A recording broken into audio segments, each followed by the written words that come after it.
Nombrar es reconocer, y cuando hablamos de feminicidio, reconocemos una violencia histórica contra las mujeres.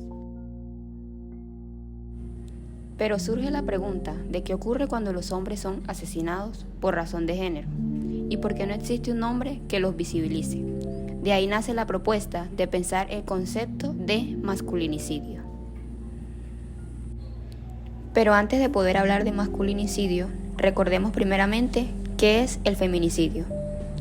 El feminicidio se consolidó en América Latina como categoría jurídica y social en los años 90, resignificado por la antropóloga mexicana Marcela Lagarde, quien lo definió como un crimen de Estado marcado por la impunidad, y se volvió un acto de resistencia frente a los asesinatos sistemáticos de mujeres en lugares como la ciudad de Juárez, México, donde cientos de casos fueron ignorados.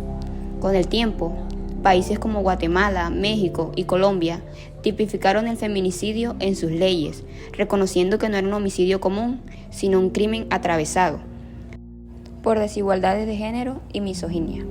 Sin embargo, no existe un término equivalente para los hombres asesinados por razones de género, lo que provoca que estos casos se diluyan en estadísticas generales de homicidios y que el lenguaje contribuya a visibilizar su dimensión social.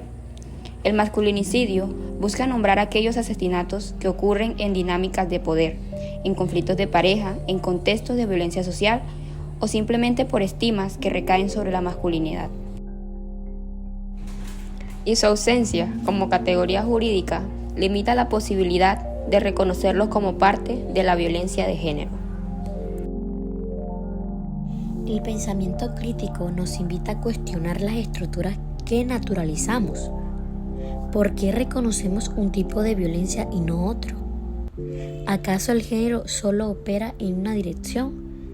Incorporar el término masculinicidio no significa restar importancia al feminicidio, sino reconocer que la violencia de género es compleja y afecta a todas las personas, y que nombrar es el primer paso para transformar.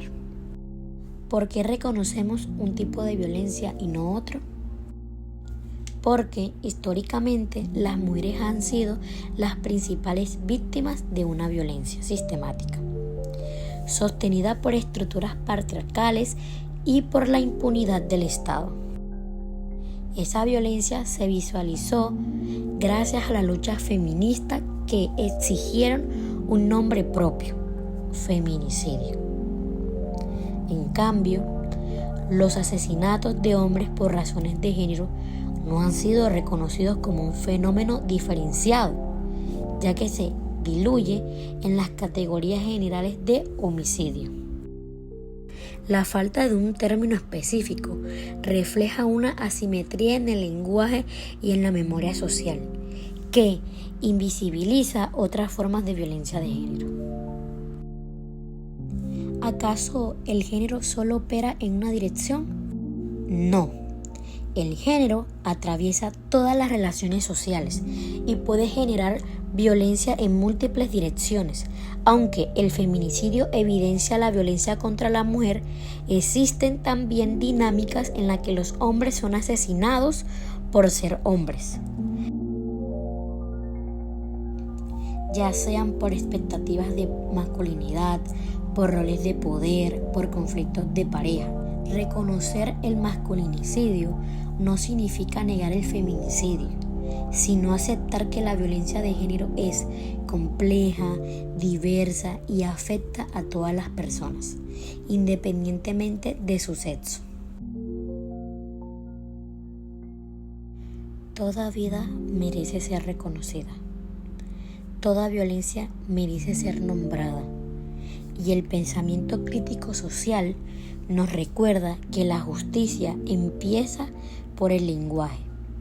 La pregunta que queda abierta es si estamos listos para nombrar lo innombrable.